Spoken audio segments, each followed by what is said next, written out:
Proroga dei mutui, finanziamenti agevolati, esonero parziale del pagamento di contributi previdenziali e assistenziali alle imprese di pesca sono i nuovi provvedimenti con cui il governo corre in aiuto alle aziende di un settore flagellato dall'invasione del granchio blu.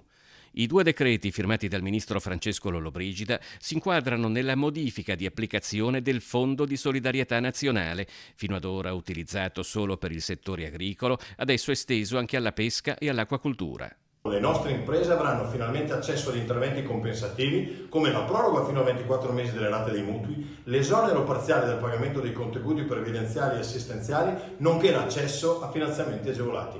La presenza e l'espansione del granchio blu nei nostri mari è una piaga per le nostre aziende e, come promesso, il governo sta facendo tutto il possibile per sostenerle in questo momento difficile e accompagnarle alla ripartenza. Per il senatore e segretario regionale del Partito Democratico Andrea Martella, le misure del governo sono una goccia nel mare, non c'è traccia di nuovi ristori e sono del tutto assenti le azioni di contenimento del granchio blu.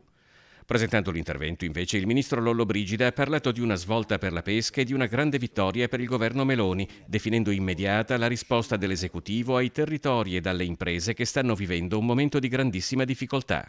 Finalmente dopo 9 mesi abbiamo appreso che il ministro Lollobrigida ha approvato alcuni provvedimenti importanti per la dichiarazione dello stato di eccezionalità nelle due regioni maggiormente colpite dalla questione del granchio blu, il Veneto e l'Emilia-Romagna. Cade in un momento particolare. Abbiamo appreso anche che c'è un provvedimento che dovrebbe consentire una moratoria dei mutui di 24 mesi. Ci chiediamo, ma non siamo ancora in possesso del provvedimento concreto, se questa moratoria sarà solamente per i mutui delle imprese, ovvero anche per i singoli cittadini. Recentemente il sindaco di Chioggia, Mauro Armelao, ha lanciato l'allarme a Bruxelles, ammonendo il Parlamento europeo sul fatto che nessuno può più sentirsi sicuro. Il granchio blu non ha bisogno del passaporto o della carta d'identità per muoversi in fondo al mare o mentre nuota. È un pericolo che stiamo vivendo noi adesso nel Veneto, a Chioggia, nel Polesine, lo stiamo vivendo in Italia,